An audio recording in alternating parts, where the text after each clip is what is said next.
You're listening to Encyclopedia Podcastica, a podcast from the Silicon Valley skeptics. Prepare your mind.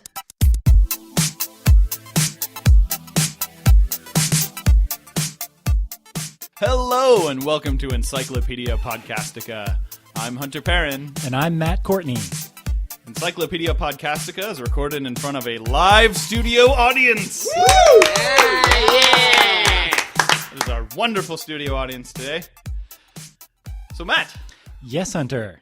I got contacts recently. Wow. I couldn't tell. Contact lenses. So can you see any better? I can. Worse? I have these little pieces of plastic coming into contact with my eyeballs, separated only by a thin layer of eye juice. Well, that's good. Good. Yeah. It's a delicious visual for all our listeners. Right. So do you know how the whole vision correction thing got started? I don't. Let's hear the history of vision the whole correction. history. There's not as much history as other things we've talked about, but the first thing we have to do is figure out how to magnify things. That was the first thing that was the issue. That's not your issue with your eyes, right? It's not. No, I have astigmatism. Not myopia would be the one for magnification. I think it's hyperopia. You need magnification. Hyperopia. Okay. Yep. You're a science guy, so you got to tell me that. Yeah. But that was the first thing. That's the first thing that we actually figured out. And before we even actually did anything, there was a few people in ancient times who used various methods to magnify things. It was mostly looking through a jar of water or something to magnify it. But it wasn't until somewhere around 965, 1030 to 1038 CE. This I guess that's how that is probably when he lived.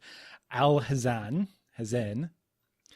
I'm guessing he was Arabian. He's an Arabian mathematician, optician, and astronomer in Cairo at his time. He basically figured out the mathematics behind convex lenses, which you need to magnify things. They were so good with math back then. All of our that's where we get math words like algebra and algorithm. Yes. They're all Arabic words. Right. So they actually this Hazen guy actually described mathematics for doing it. I don't know if he figured out everything, but he described how to use it and to magnify things. But it wasn't until a little bit later we actually get grinding technology, which you need to take. Wait, grinder? No, not grinder. Not I didn't realize you need grinder for correcting vision. Grinder was a lot later. I can barely handle these jokes. Wow. Wow. So 1000 to 1250 CE, somewhere in that area, we get grinding technology. Originally, we were actually grinding rock crystal, not glass at the time, because that was the best way to find, to make a clear lens, basically. Go out and find something that's already clear. And then grind it into the right shape. That's pretty much what you do. So they don't really do much with it except making simple magnifiers. So a little magnifying glass for looking at stuff that's small and make it bigger. As opposed to all those magnifying glasses that make everything smaller. Right. Well, yeah, it happens occasionally. It's when that's a telescope where you look through the wrong. Telescopes make things bigger. Well, looking through the wrong end. That's what I was going to say. Did you even see anything? No, I don't think you would see much. 1268.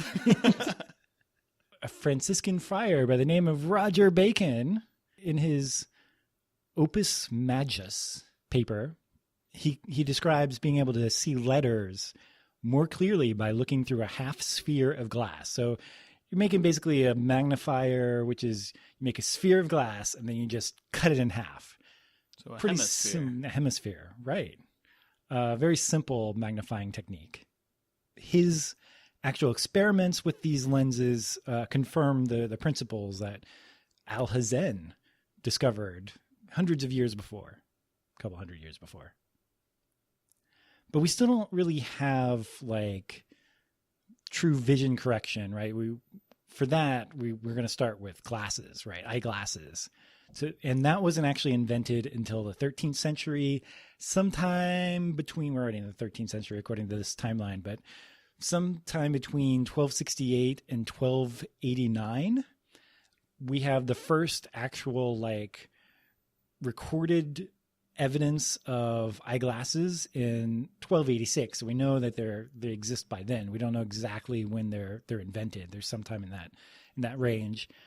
They weren't originally made from glass. They were, again, the rock crystal magnifiers. And basically you take two magnifiers and you attach them at the handle, like at the ends of the handles, and you basically have a pair of glasses that way.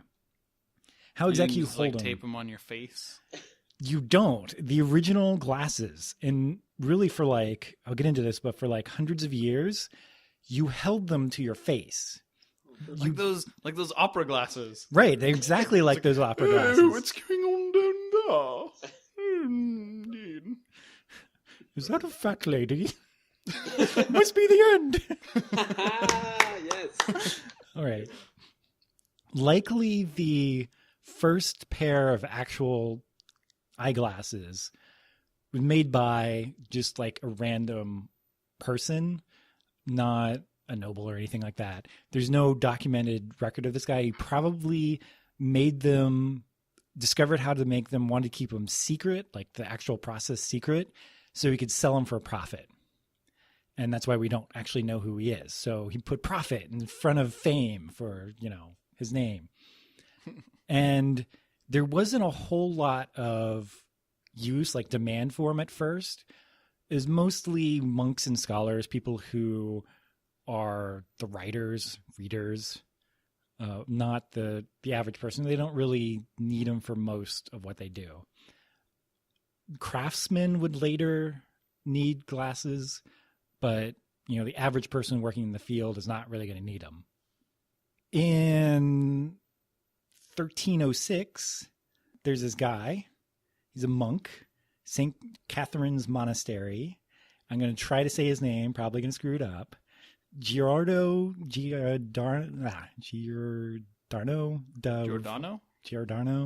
I had it right before, but da Rivalto.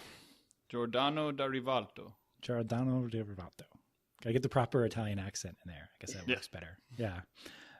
So he describes people making eyeglasses. So there's like the first instance of, definitive proof there are eyeglasses around and people are using them. In a particular sermon, I guess he wrote it down, which is why we have it later. There's a section that says, "It is not 20 years since there was found the art of making eyeglasses which make for good vision. One of the best arts and the most necessary the world has." So he's saying like there's eyeglasses most necessary thing.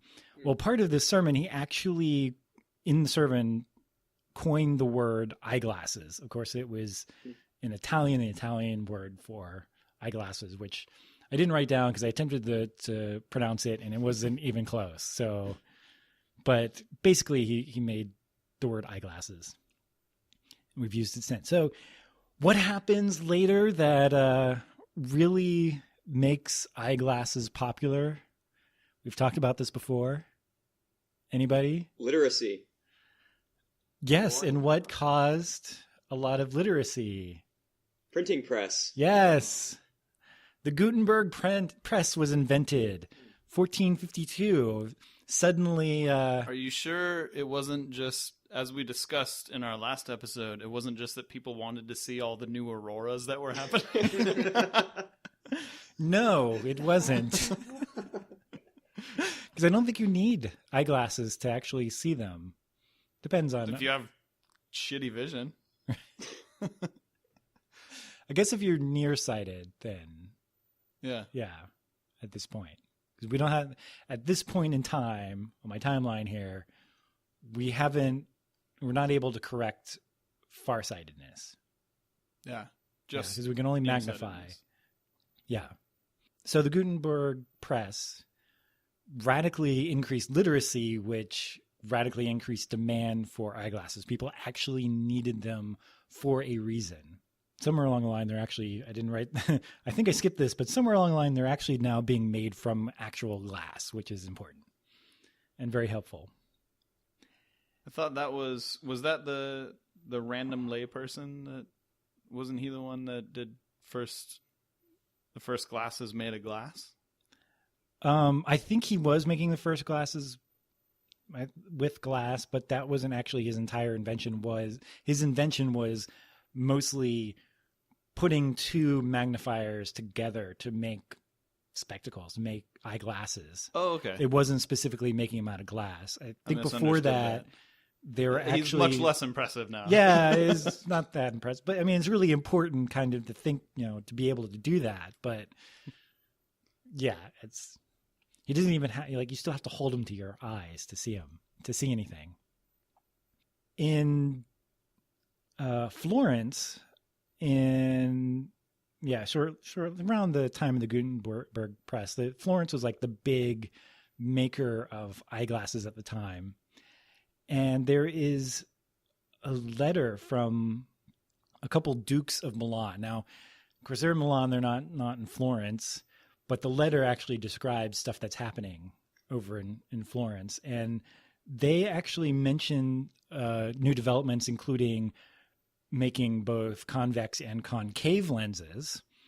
So now we can correct for farsightedness. And they actually started making glasses with, multiple grades, like multiple strengths, both of the convex and the concave lenses. Is that in the same lens or no? just various... These are totally separate lenses. They're basically making sort of a standard for our prescription strength that we have now. It's like the very beginning of actually doing that. So they realized that as we age, our eyesight gets worse. So we can't just have like one level or worse, like making glasses specifically for a person, right? Making the exact right strength for a person, which would be time consuming and costly. And then they age out of them. That would suck. So they started making different strengths. So Kepler, Johannes Kepler, is famous. Johann. Sorry. Waifu. Immediate waifu. Yeah. Johannes Kepler. I should know that too. Best known for his laws of planetary motion, but he was the first person to correctly describe how concave and convex lenses actually work. So we had the Arabian guy who started with some of the math and noted how to make a lens, but he apparently didn't quite get it all right on how it worked. So it wasn't until Kepler that we actually get the real science behind how it works. And of course, we got like newspapers, which drove even more sales of eyeglasses. So they're becoming even more popular. 1665, the London Gazette is the first newspaper ever. By the 17th century, so we're already in the 17th century, and with the newspaper, eyeglasses are now becoming like a status symbol. There's all different styles. They're pretty much like what kind of glasses you had, like what status, how much money you had. And because they're becoming such a status symbol, people actually start wearing eyeglasses with 0 prescription strength. So they're not actually doing anything, but they look cool. But you can't actually wear them at this point. They're still, I believe, still handheld. Which I don't have this written down, but before this time they invent the pinch kind, which basically the eyeglasses, instead of holding them up to your eyes, they'll actually pinch your nose and stay in place. Mostly stay in place. It will later come back under a different name. I'll talk about that. But that was besides holding it, pinching it on your nose would work. Of course, they would fall. Terrible. It kind of worked. They would fall often, especially if you're like hunched over, reading something, they'd fall off. Very important, especially to all you Monopoly players out there. 1720, the monocle was invented. Yes. Which seems kind of like a drop back, like from 2 lenses to 1. But a German baron, Philipp von Stausch, invented them. Didn't really become popular until the 1880s. And they've pretty much always been used by, Monopoly guys. They're all status symbol the whole time. Honestly, why would someone use a monocle? Purely because they started becoming elaborate and, nice chains and stuff. And I guess some of them actually had like special rims and stuff that were gold and did things. That still doesn't explain why someone would want to use a monocle. But remember, it's like wanting to use a pocket watch over a wristwatch. But remember, people they didn't have like glasses like we have now. You either held them up to your eyes or it pinched your nose. So it wasn't that much of a difference from just holding one up, a monocle up to your eyes. And then even though the monocle, was originally it was just one lens, and mostly it's one lens, it kind of evolved into the 2 lens, but you're still holding it. So like the opera thing you were talking about, the opera, I guess they're not glasses, like or the binoculars. Yeah. Wouldn't they just be called opera glasses? I think they're called opera glasses, but they evolved from monocles apparently, from what I can tell. Yeah. It's the idea that the handle on the side. Finally, the exact date of when they were created, but we know that it is unknown, but we know they was first advertised 1728. We have glasses that have temple pieces, which are the pieces that go on the side that connect to your ears. But in this case, they didn't actually connect to your ears. They would pinch the side of your temples, basically, side of your head. So it's seems pressure. Like such an obvious next step to just extend them back to your right. ears. So eventually it was. They just moved to the the pinch. ears. It's still pinching you. Right. They moved the pinch from the nose to the sides of the head, but apparently it worked a lot better and didn't get in the way of those very fashionable wigs at the time. It was perfected. I don't think he invented it, but it was perfected by the optician Edward Scarlett in London. Then, of course, bifocals in 1784 that's approximately, they're not really sure when they're invented again. They know specifically who invented them, but they know they were around by 1784. Invented by who? Ben Franklin. Good old Benji. Because I can, talk about our founding fathers, like their first name basis, right? Benny boy. Yeah, whatever. He's on our money. Basically what he did, you have a lot of glasses around at this point. They're, look more like what we recognize as glasses. What he did was basically take lenses of 2 different strength, break them in half, and had like the top portion for seeing distance and the lower portion for seeing up close. That's all it was. It wasn't such a janky way to it was really, really cheap way, but it worked and they became very popular. In 1825, Sir George Airy designed the first lenses to correct for astigmatism. Yay! Yay! Yay, Sir George Airy. Is that good guy? Yeah. Is that what you that have, is right? what I have. Right. So Both you can thank eyes. that guy for well, he made glasses, not contacts that you're actually using. But he figured out how to make it work, which is good. But afterwards, like shortly after, the pinch-nez glasses were invented, or they actually became popular again. These are the glasses that pinch your nose and stay on your face. And I believe it seems like a lot of back and forth. We progress, yeah, and then we fall back again, and then we progress and fall back again. I don't know what's going on with that. Stupid They became very fashion popular. Getting in the way of practical uses. They became very popular at the end of the 19th century. I miss that. Short-sighted of us. Wow. That was a good one. More puns. I see what you're talking about. In 1913, very important invention, the sunglasses.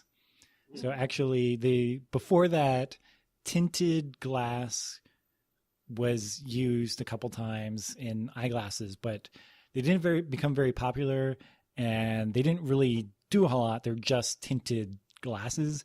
1913, Sir William Crookes created lenses capable of absorbing both ultraviolet and infrared light. So it's actually useful. They protect your eyes from bad light, which is ultraviolet. Infrared, I don't think is bad. Now it's illegal, at least in the U.S., to sell sunglasses that don't block ultraviolet. I did not know that.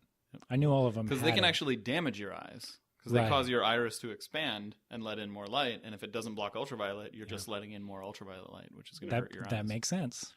Yeah. They became much more popular in the 1930s and were actually used by military pilots in World War II. And there are further advances in that area. The 1940s introduced plastics to eyeglasses, which was very useful. So now glasses aren't super heavy. And I have a fly. Sorry, I was being attacked by a fly. Anyways, plastics made eyeglasses much lighter and much more useful. And they led to the invention of contacts. Woo! Yay. So plastics, we ended up getting a lot of variety of glasses, but there wasn't a whole lot of change with eyeglasses. We already have the ear hooks, so they're like the glasses we know today. But contacts were a big thing, big new advance in vision correction. Heck yeah. Who do you think came up with the first? You're not allowed to answer because you're looking at the notes. Audience, who do you think is the first? Wait, can I answer? Because I think I know who it is. Sir William Contact. No, it's not Sir William Contact. The first person to come up with the concept, not actually making contacts, but the concept itself. Who is Abraham Lincoln? No, good, not really good guess either. Carl Sagan, he wrote a book about it. Oh no, that's Contact. Oh, Singular. yeah. That was amazing. That was good. Yeah. It was actually Leonardo da Vinci comes up with a concept. I don't think it would actually work, but he does have the first known sketches are in 1508 from him. And he suggests actually placing water in direct contact with the cornea to correct vision. I don't think that would actually work because you just put water in your eye. It would just floats away. But the concept of trying to use something to put directly in contact with your eye to correct vision was what he is. Technically, takes it's credit. a contact. Yes. Even though it wouldn't have worked. It's just not a lens. It wasn't until Sir John Herschel proposes making a model or mold of a person's eye to actually create a corrective lens. But it wouldn't be till later. We're talking 1887. Exactly who came up with the first contacts? There's three different people, two different groups basically, making the first contacts. We're not sure who really did it first, but two different guys, F.A. Mueller, glassblower, basically takes Herschel's ideas in 1887 and creates a contact. And then there's a Swiss physician, Adolf E. Fick, and a Paris optician, Edouard Colt. I think that's, I don't know. Edouard Colt? Something like that. Another name to pronunciate. they actually create contact lenses in 1888. So obviously, Mueller actually creates it first. Mueller! But I guess they're not really clear on if he actually made it first according to this to the date here. But there's some contention on who was actually the first one. Probably because he was just a lowly glassblower, not an actual physician. Is why he doesn't get credit for it. He made it on his day off. Something Mueller's like day that. off. Wow. So F.A. Mueller. So his first name was Ferris? Ferris Mueller. Mueller! But you should be glad that you're in this time, this age of vision correction. The first contacts actually covered the entire eye, including the whites of the sclera. eyes. Yeah. Gross. Yeah. You could only wear them for a few hours before they were like completely intolerable. That sounds awful. Yeah. It wasn't until 1936 when a mix of glass and plastic lenses were created, which helped a lot. I believe, I don't have this written here.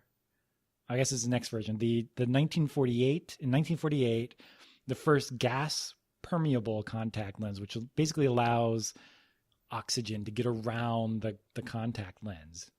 Allows your eye to breathe. Allowing your eye to actually breathe, which is oxygen. why you can't keep the original contacts in your eye for very long. The eye isn't able to breathe. They were invented by Kevin Toei. Okay, Toei. I'm not even going to try to pronounce that one. And they actually also shrank. So again, it's glass and plastic. And the contact is much smaller, covering only the front surface, just the cornea itself. And finally, a couple Czech chemists. Well, I'm not going to even try to say their names. One's Otto. That part I can get. Richterl, yeah. And Lim. Droslav Lim? They invent hydrophilic hydrogel soft contact lens material in 1959. That's probably some variation that you are now using. Mine are soft contacts. Yes. And the hydrophilic, so that's actually, it's attracting water, and part of that is it's drawing your tears under the lens to make it work better. To moisten your eyeball. Eye. Yes. Get your eye juice all smeared around in there. Right. The next advance in vision correction is the real, actual correcting your vision physically. Refractive eye surgery. Yes. Which is kind of scary to think about, but this is actually going in and with surgery, physically changing the shape of your eye, your lens. Originally, not your lens, your cornea. Your cornea, sorry. I don't have this written down, but there are a few experiments where people actually went in and physically cut the cornea to shape it with, I believe, scalpels. Not with chickens. With chicken. Well, yeah, they just took a chicken and saw it into the eye. But it wasn't until people started actually using lasers that it really They said it seems ineffective using the chickens on the eye. Maybe we should use something that actually cuts through the eye. Maybe we should use light. In 1988, the first human laser vision correction was performed. Called, you're probably be. You want me to pronounce it? Photorefractive. I can say that part. Photorefractive keratotomy. Performed on a 60-year-old woman. The name was withheld. She was diagnosed with malignant melanoma and had a black spot on one of her eyes. I think it was only one. And since they were going to remove that eye anyways, they're like, hey, scientists, want to do some experiments on my eyes? On my eye? And they actually did. They attempted the first human laser vision correction, which really didn't correct it because they removed the eye immediately after. Oh. I think it was Marguerite McDonald. If you can't pronounce the name McDonald. Well, I can pronounce McDonald. Marguerite. Marguerite Burger King.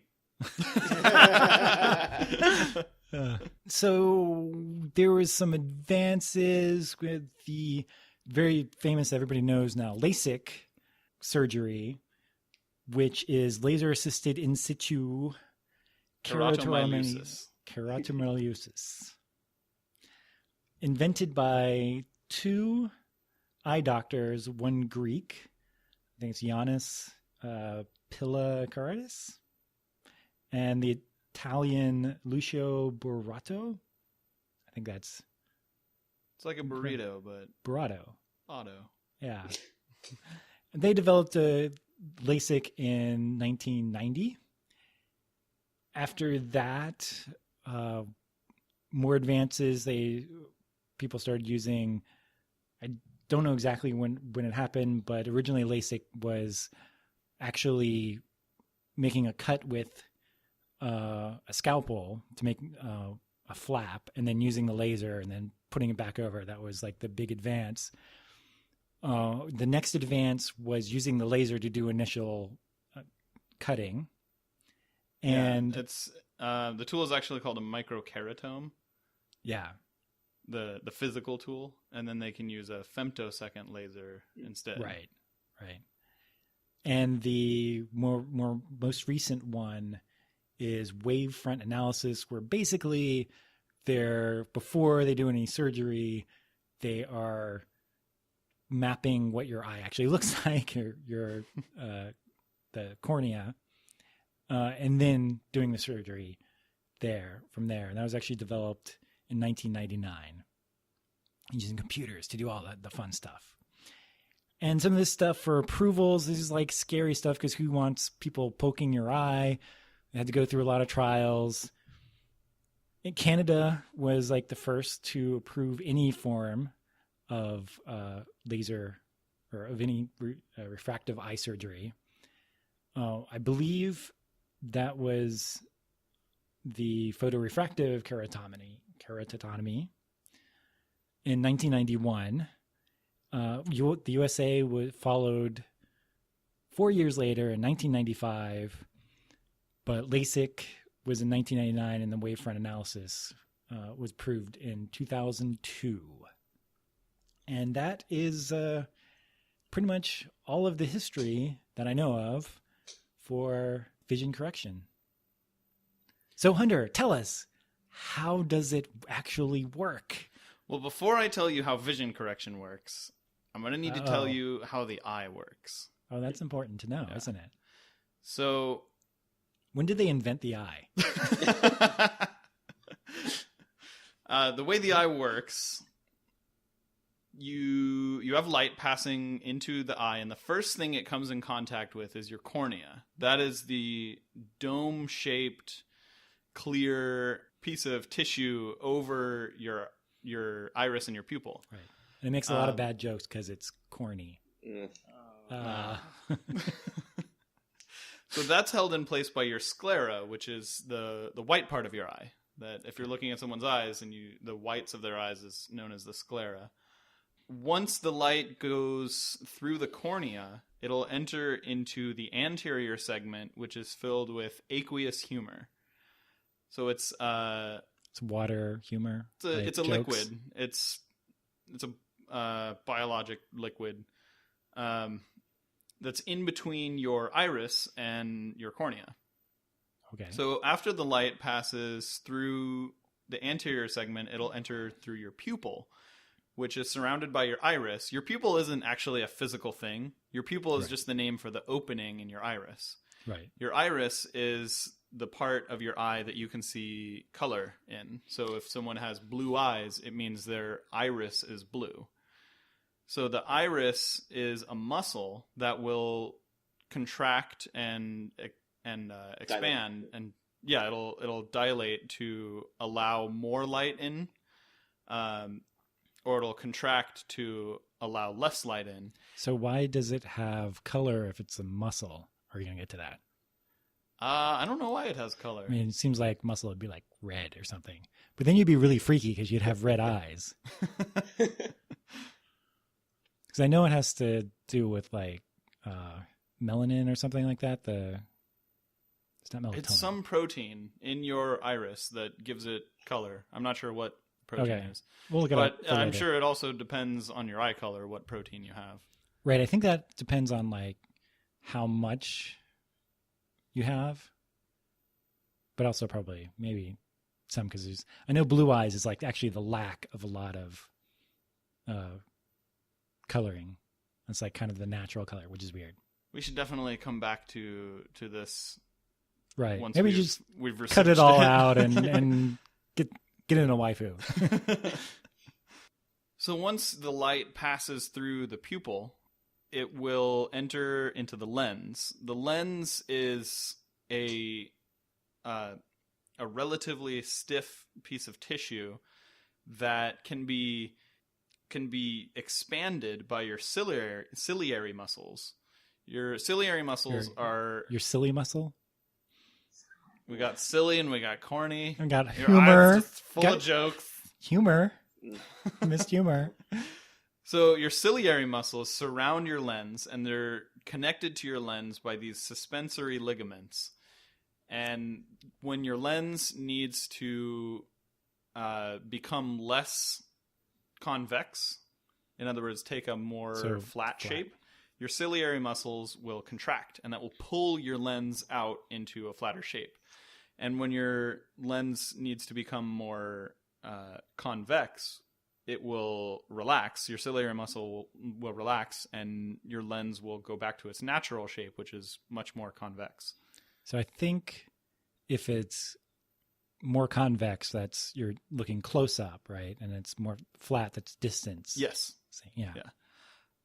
So after it enters your lens, passes through your lens, gets refracted, it will enter your posterior segment, which is filled with vitreous humor. This is the big part of your eye.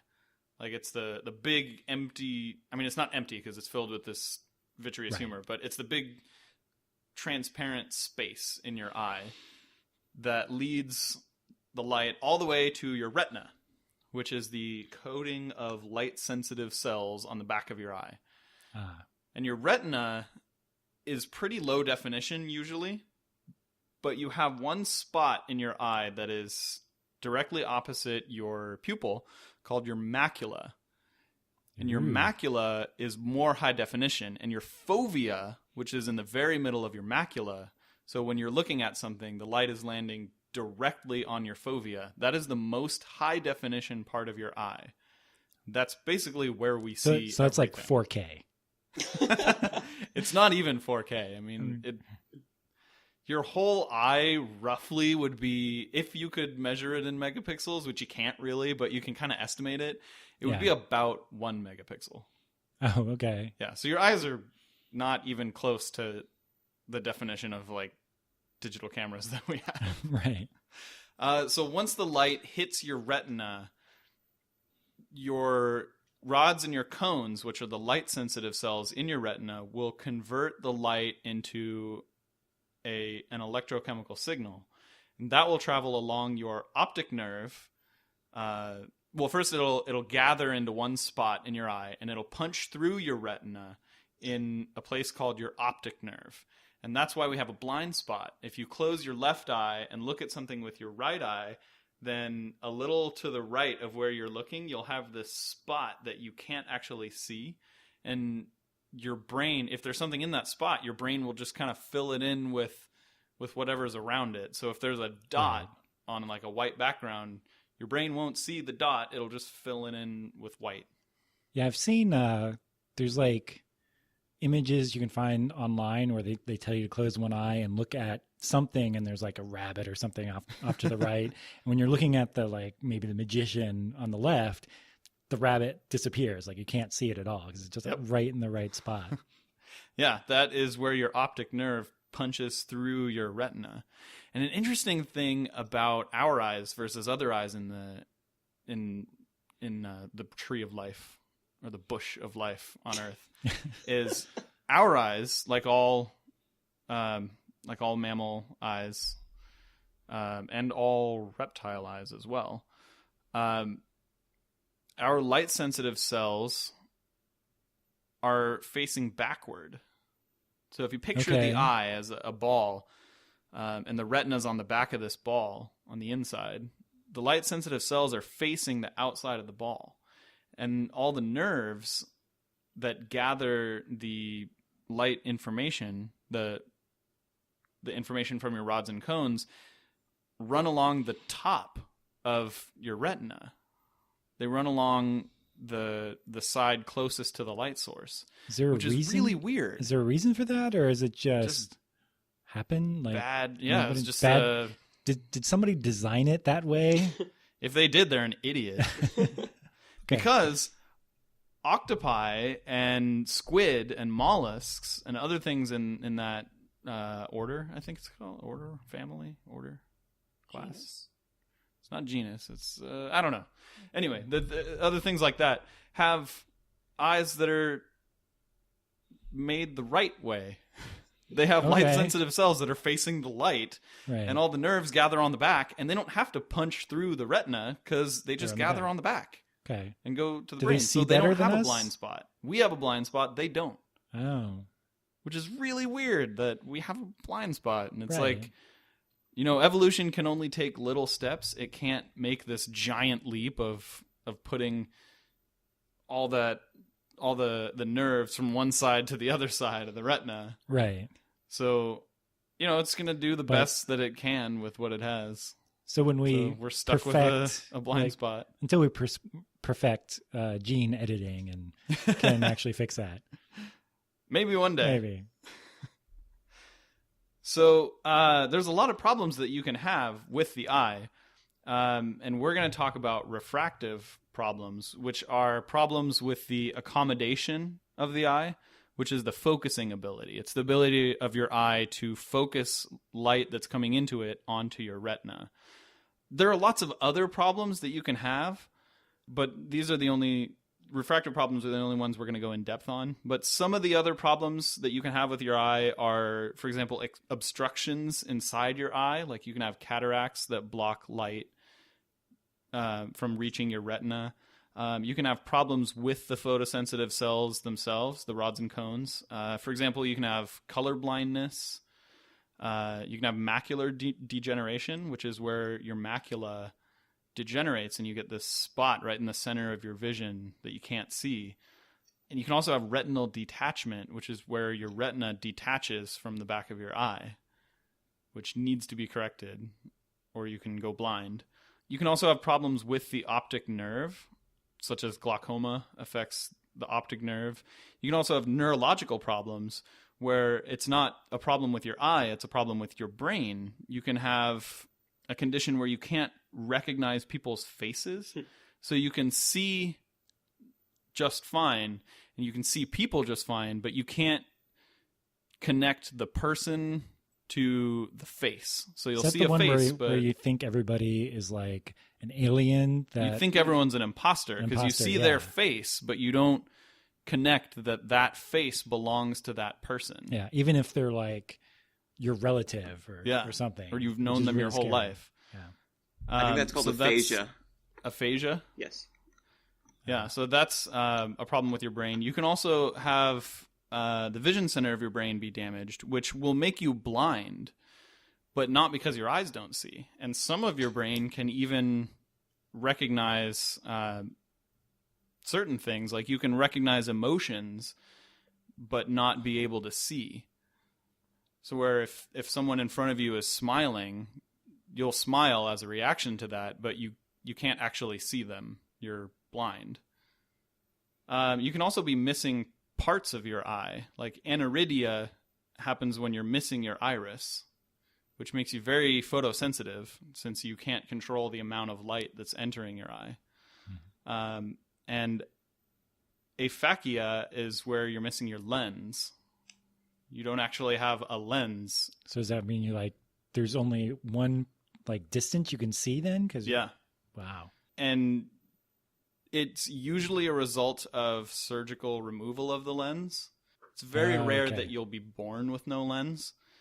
But if your lens is removed, you can have it replaced with an artificial lens. And some people have reported being able to see new colors, which is in the ultraviolet range, because our cones can sense a little bit of ultraviolet, but our lens blocks that ultraviolet light. It filters it out. So you'll never see it your entire life. And then if you get an artificial lens, you'll be able to see new colors. Wow. Which is really cool. It's kind of a benefit to a very bad situation. Yeah. A silver lining to that dark cloud. Well, an ultraviolet lining. So I mentioned that we were going to go in depth on refractive problems. So the most common refractive problems are myopia and hyperopia. Myopia is also called nearsightedness, and it's where an image that's at optical infinity, which optical infinity doesn't mean it's infinitely far away from you. It just means that in the lens equation, it acts the same, basically the same as if it's an infinite amount of distance up in front of you. So, something around 1,000 meters away is at, quote, optical infinity. Okay. That was closer than that, but it is closer than that, but I'm just giving an example. Okay. So an image in nearsightedness, an image at optical infinity is focused in front of the retina. So you can focus on close objects, but not on objects further away. And it happens because your eye is too long for its optical power. Your eye has a range that it can focus. So is the eye like a perfect sphere? No. The eye is oblong. Okay. It's longer front close to back? to a sphere, but it is longer front to back just because of your cornea. But it's not necessarily that shape. It could be shorter, but your cornea is always sticking out a little bit. Okay. Because your cornea is and a dome that's sitting on top of your eye. This issue is that it's a little bit It's a little longer. bit too long to be able to focus things very far away onto your retina. Okay. Your optical power is determined by your cornea and your lens. So your cornea is fixed. It's going to refract light always at the same power. But your lens is variable. It can contract and refract light differently. But if your ciliary muscle can't stretch your lens wide enough to focus distant objects, you won't be able to see far away. Okay. So that is called myopia. And you'll have a far point, which is the farthest... Oh. It's the farthest away. It's the farthest point away that you can see clearly. Any further than that, and you won't be able to see clearly. There is also hyperopia, which is known as farsightedness, where an image that's close to the eye is focused behind the retina. So you can focus on objects that are at optical infinity, but at some point an object will be too close to your eye to be able to focus on. And that happens because your eye is too short for its optical power. So when the lens relaxes into its natural shape, the lens isn't round enough to focus on close objects. In that condition, you'll have what's called a near point, which is the closest point you can see clearly. Anything closer than that, and you won't be able to see it clearly. Right. You can also have astigmatism, but hold on. Which is going back. You can actually have both, right? Myopia and hyperopia. You can. Which I'll get to that. Okay. All right. So you can have. It doesn't mean you can't see. That just means that you have you have a very limited focal range that you can see. Right. Which everyone has a little bit of farsightedness because you can't see an object that's like almost directly on your eye. Yeah, yeah. But normal vision you'll be able to see something even if it's like a few inches in front of your eye. Right. Whereas with hyperopia, you can't see something that's like, I don't know when it's considered hyperopia, but if it's as close as reading a book and you can't see it, then you're farsighted. Right. So you can also have astigmatism, which is where the shape of your cornea is irregular. Usually it's longer in one direction than the other. So it's like kind of like a spoon would look. Oh, okay. And this means that the eye has two focal points, one vertical and one horizontal. So you'll never be able to focus everything on your retina if you have astigmatism, which is what I have. So you'll be able to focus vertical lines or horizontal lines at a certain distance, but not both of them. And it makes reading difficult since you can't focus either the vertical or horizontal lines. You can focus one, but not both, which can make reading letters very difficult since they contain vertical and horizontal lines. I guess you could read barcodes really well. As long as you figured out like which way yours work. So you can only read them one way really well. Yep. It could also mean that there's no focal point. So astigmatism doesn't. It could mean. So if you have no focal point, then you can't like see anything. Can't focus on anything. Wow. Yeah, you have an irregular cornea. There's also presbyopia, which is something that everyone gets as they age. The lens becomes more rigid. When you're young, the lens is very flexible and you can move it to get this enormous focal range. But as you age, the lens becomes more rigid and it can lead to hyperopia and a reduced focal range of the eye. So you won't be able to focus on as many distances as you could focus on when you were younger. So there are two methods to correct these problems.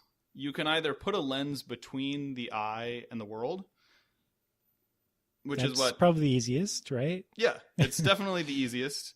You just make a pair of glasses or contacts and stick them in front of your eye. Or a monocle. Glasses, contacts, those things are both, putting something that's aiding in the refraction in between your eye and the world. And these are measured in power, the power of the lens, which is measured in diopters, and it's 1 over the focal length of the lens. The focal length is determined by the lens equation, which is 1 over f, the focal length, equals 1 over s plus 1 over s prime, which is you put your far point or your near point into 1 over s, or 1 over s prime, and then what you're trying to view. So either optical infinity, so 1 over infinity is 1 over s, or something nearby. Okay. Depending on whether you're hyperopic or myopic. Then you can also change the shape of the cornea, which is what laser eye surgery is for. It actually changes your eye. So the first method of correcting vision was glasses. Glasses come in two varieties. You have divergent lenses, which are concave. They correct myopia or nearsightedness. And the way it works is it spreads the light out before it enters the cornea, which allows the far point to extend out to optical infinity, which allows someone who is nearsighted to see things that are at optical infinity. And that is as opposed to a convergent lens, which is a convex shape. So that is like a magnifying glass. It will magnify light by focusing it. So that corrects hyperopia or farsightedness. It will focus the light before it enters the cornea. And that allows the near point to come very close to the eye. So glasses with convergent lenses are also called reading glasses. It allows you to read something close. Yeah, that's why they became popular, why glasses became more popular after the printing press was invented. People needed to see close things. Yep. There are also astigmatism correcting lenses, which have a different power one direction than the other. So you'll have a different vertical power than horizontal power. And that allows the eye to focus both vertically and horizontally onto the retina at the same time. That's what I used to wear, is astigmatism correcting glasses. So then you can also have multifocal glasses, bifocals, trifocals, progressive lenses. People don't wear trifocals really anymore. It's just bifocals and progressives. Okay. Bifocals are lenses that have two distinct areas with different powers. Invented by good old Benji. Yep. And that will correct presbyopia. One of the lenses will be the normal power you look through to see distant objects.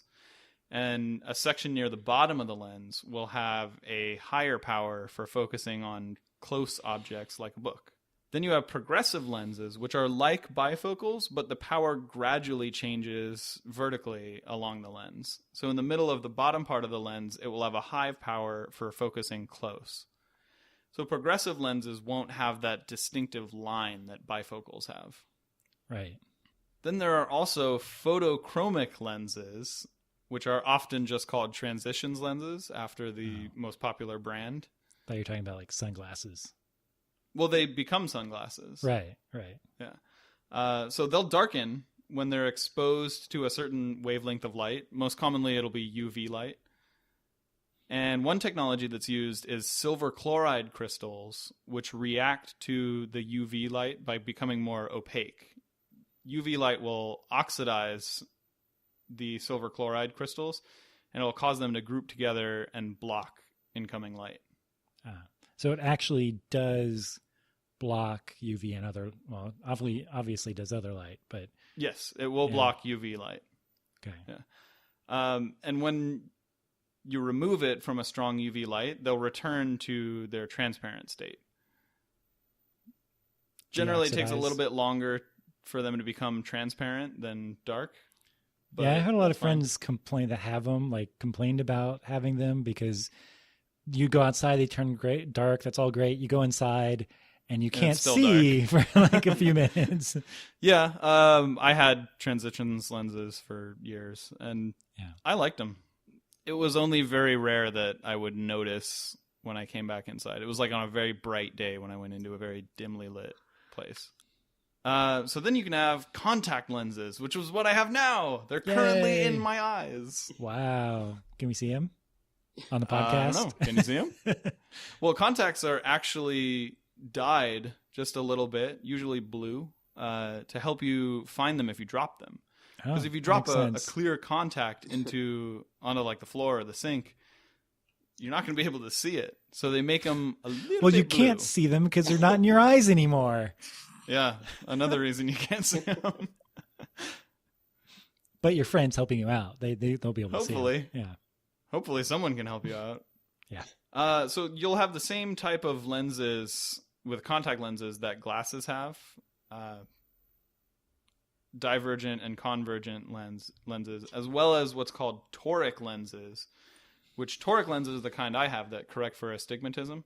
They'll have one power one way and another power the other way, which means they have to be oriented correctly in your eye. Oh, wow. So there's a couple different ways to do that. You can either have more weight on the bottom part of the lens, and they'll just due to gravity shift into the right orientation. Or you can have a specific shape that will align when you blink. It'll use the force of your blink to align the lens. Ooh. So there are two different kinds of... Which ones do you have? I have toric lenses. I have... Actually, I brought a couple lenses with me. Let me... Ooh. So our audience can see them. The ones that are here, not our listeners, unfortunately. But maybe Hunter can put some links up. Sorry, listeners, that I can't show you this, but contact lenses just come in like a little bubble package, and they have this liquid in them, and they're just floating around in there. And you peel back the foil on top of the package, and that lets you grab the contact out of that liquid, and then you put it in your eye. The ones I have are daily disposal contacts, so I'll wear them for a day and then I'll just throw them away. Wow. You can also have hard lenses. Hard lenses will maintain their shape. They're sometimes called rigid lenses. They will, when you put them in your eye, they won't conform to your eye. Your eye will conform to them. They replace your cornea with a new refractive surface. So rather than looking through the refraction of your cornea's surface, you're looking through the refraction of the contact's surface. So they can fix any amount of refractive problems. And some hard contacts can be worn at night to reshape your cornea for the day, since they maintain their shape. And newer rigid gas permeable lenses are better at allowing oxygen through to feed your hungry corneas. Your corneas need oxygen. Oxygen. They are alive. Yeah. So then, other than hard lenses, you have soft lenses, which are the ones that I have, where the lens is very bendy and malleable, which means that they can become inverted. And if you can manage to get them into your eye when they're inverted, they're going to be very uncomfortable. Luckily, I haven't done that yet, but wow, maybe one day I will accidentally put them in the wrong way. They're generally more breathable than hard lenses as well, so they're more comfortable usually. So you can also have cosmetic lenses, which can be prescription, so you could correct vision through cosmetic lenses. So cosmetic lenses will usually be used to change your eye color. They can also be used to change your eye to something totally different, like dragon eyes or cat eyes or something. But usually you use them to change your eye color. If you don't like your natural eye color, you can put in a cosmetic lens, and that will change your eye color to something different. Hold on. Dragon eyes. Vertical slit, basically, looking. Yeah. Like cat eyes. Yeah. But red, maybe. But okay. So you can also have sclera lenses, which if you're wearing a cosmetic lens that's a sclera lens, it will change the entirety of your eye. Usually a cosmetic lens can only change your iris, but a sclera lens, since it's enormous, can change the sclera of your eye. So you can use those for like blackout. You can have your entire eye be black. How they do it on the shows where they make like their eye completely white or something like that. Yeah. They look really freaky. Yeah. So then the most permanent way to correct your vision is laser eye surgery. Yay. So laser eye surgery to correct refractive problems, there's 3 different kinds. There's PRK, or photorefractive keratectomy. Is it keratectomy? No, I don't think so. It's keratotomy. That's what I had above. I'm pretty sure I spelled it right. Because keratectomy would be removing, right? But you are removing some of it. Yeah, I don't know. It is keratectomy. What? Yeah, it's keratectomy. Photorefractive keratectomy, where the epithelial cells are removed from your eye, usually with a drop of alcohol. And then the laser works directly on the surface of the eye. So what are epithelial cells? The epithelial cells are basically the skin cells of your eye. Epithelial is just the top layer of cells. Okay.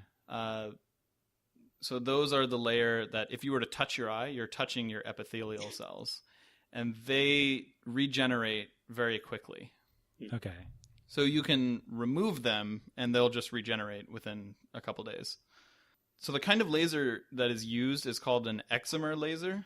it's a cool UV laser. It doesn't actually heat your eye.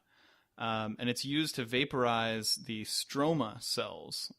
So is it cool as in like low temperature or cool as in awesome? Yes. Cool as in low temperature. Like if you were to put it on your hand, it's not going to feel like it's burning you. It will vaporize your cells, but it won't burn you. It will cut you, but it won't burn you. Yeah. Okay. So it vaporizes the stroma cells, which are the cells that are underneath your epithelial cells. And those don't grow back. Once you get rid of them, they're just no longer there. So when you reshape your cornea by removing those stroma cells, you can allow it to focus light correctly. You can fix all sort of refractive problems. And the healing time for PRK is a few days, but you will feel a lot of discomfort. It'll feel like there's a scratch on your eye. Okay. Because there pretty much is. I mean, your epithelial cells got removed. Yeah. Mm-hmm. So the doctor will place a soft contact lens over your eye to assist in the epithelial cells regrowing, your epithelium regrowing. Okay. It keeps you from touching it, and it keeps things from getting into it. Like fingers. Well, like your eyelid is gonna scrape it. But we don't really do that anymore, right? PRK is not that common. We do, but doctors will usually prefer LASIK if your eye can do it. Okay. So LASIK, which stands for laser assisted in situ keratomylosis, is where the epithelial cells and part of the stroma of the cornea are cut into a flap by either a device called a microkeratome or a femtosecond laser. Right. So once they have this flap of your epithelial cells and some of the stroma cells, they'll fold it back, and the excimer laser can then reshape your stroma cells directly. Then after the stroma cells are reshaped, so after your cornea is shaped into the correct shape, the doctor will put the flap back into place. They'll leave marks on the flap before they cut it, which allows them to place the flap directly in the proper place. Then they'll clean the flap to make sure there's no dirt or debris left in there. And that procedure has a much shorter healing time than PRK. And it doesn't feel like any irritation in your eye. So your eye will feel fine right after. There's no pain or discomfort. But if your cornea isn't thick enough or the level of myopia is too high, then you won't qualify for LASIK, since the LASIK flap includes some stroma cells. So you'll either need PRK or what's called LASEK, with an E instead of an I, which stands for laser epithelial keratomylosis. It's similar to LASIK in that a flap is removed, but only of epithelial cells. So the laser works on the Bowman's layer of your cornea, which is directly underneath your epithelium, just like it does in PRK. It's got a longer healing time than LASIK, but there's less discomfort than PRK. And it's also more suitable for athletes or anyone else at risk of corneal trauma, having something hit your cornea, since the cornea isn't weakened. So there are other kinds of laser eye surgery called PTK, but that is for corneal disease, not vision correction. One method you can use to solve presbyopia is called monovision, where one of your eyes is corrected for seeing things nearby, and the other one is corrected for seeing things that are distant.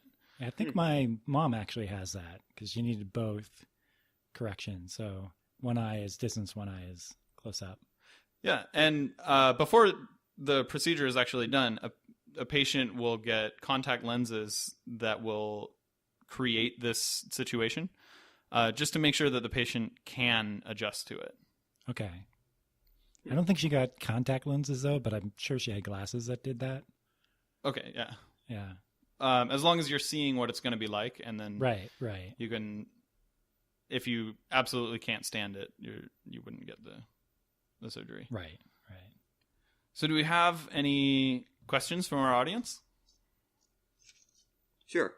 When we were talking about nearsightedness and farsightedness, you mentioned something called a near point and a far point.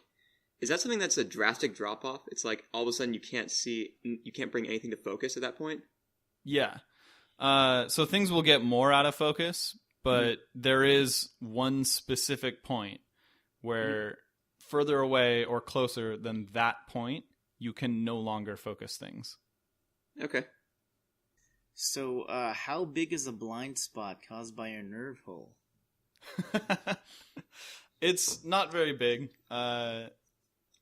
If you are looking at like a piece of paper about a foot away, you could draw maybe a couple millimeter dot, and that's basically the biggest it can get. Maybe like 3 or 4 millimeters. Did you seriously just mix metric and imperial in the same sentence? A foot in millimeters. God. Okay, well, what would it be, like 18 centimeters? A couple decimeters away. Let's see. We also talked about how as we age, we lose the ability for the lens to flex a lot. Are you aware of any exercises that can prolong the ability of the lens to continue flexing? No, it happens to every person. Mm-hmm. Yeah, I mean, I've heard of people trying to describe it like, go outside and focus on something far and then focus on something near and going back and forth. Mm-hmm. But as far as I know, actual science, real science, your lens you can't doesn't really work do it. that way. Yeah, it doesn't really work. Mm-hmm. Your lens isn't a muscle, right? So it's not like you can exercise it. Right. Is it possible to replace because you have there's replacement lenses you can get? Do those are those permanently flexible? Will they ever harden? I'm not sure. I don't think they can actually flex. Oh, okay. I'm not sure though. I thought they did. I really don't know. Don't take my word on that. Okay. You also mentioned at one point that glasses, after a while, became something of a status symbol. I wanted to ask, do you think the rise of the hipster movement has affected the sales of glasses at all?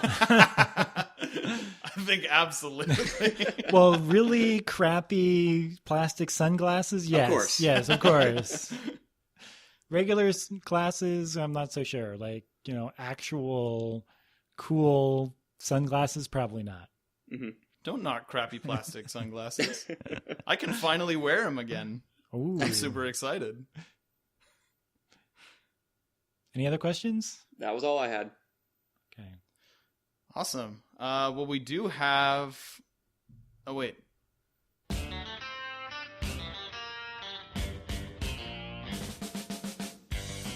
Matt, are we going surfing?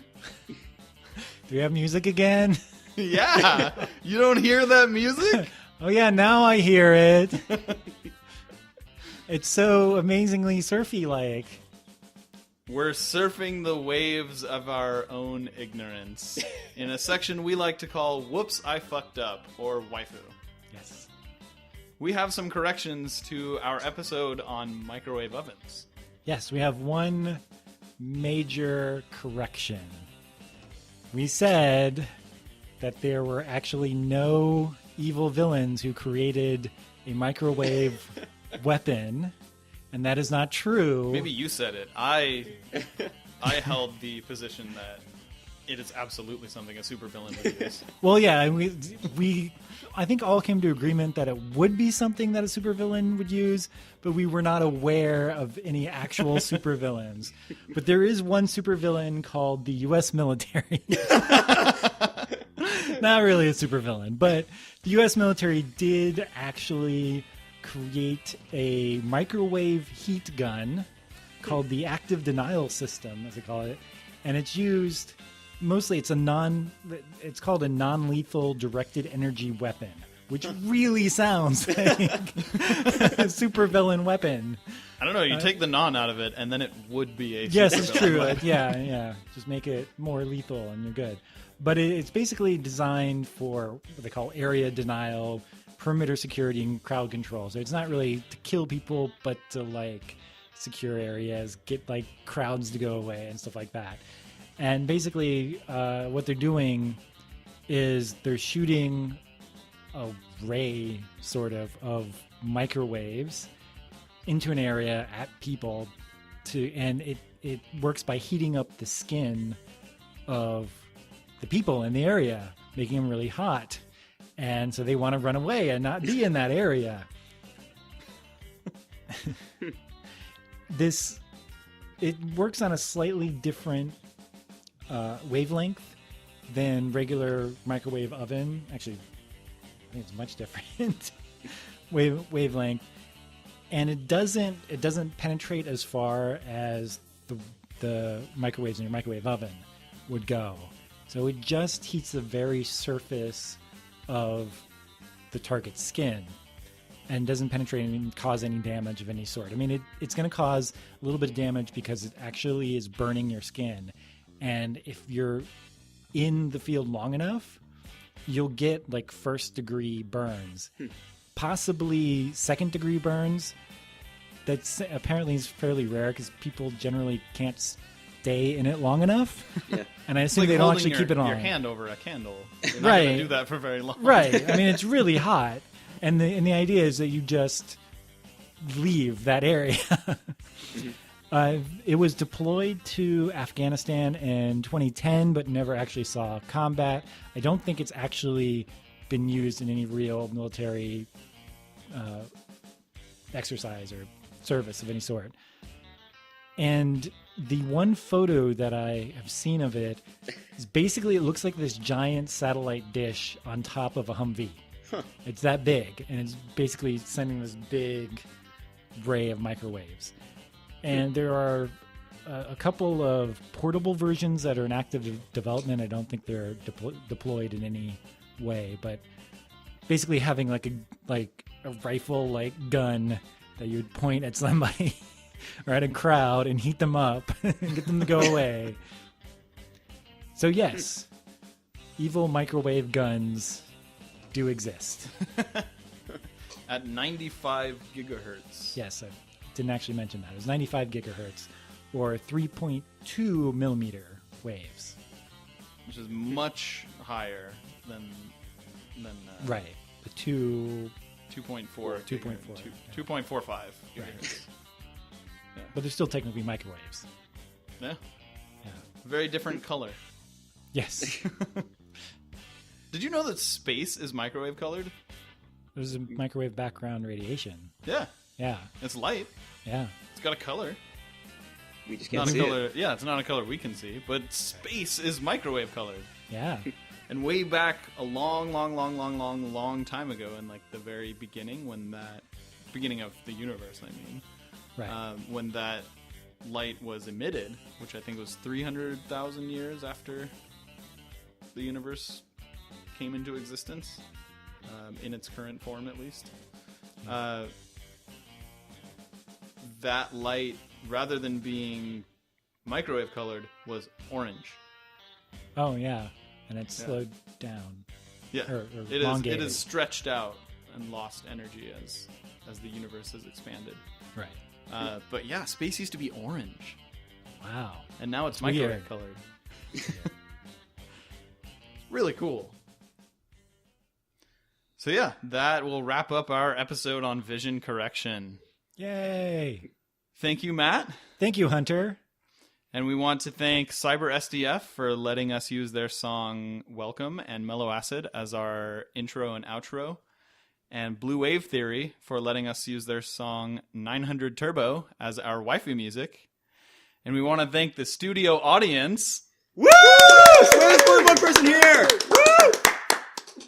I hope you saw all that we did here, Ooh. because this will all be on the test. Encyclopedia Podcastica is a production of the Silicon Valley Skeptics, an organization dedicated to promoting science and critical thinking. You can find us on Twitter at SBSkeptics or Facebook at facebook.com/SBSkeptics. You can contact us at sbskeptics@gmail.com. If you like the show, please rate us on iTunes.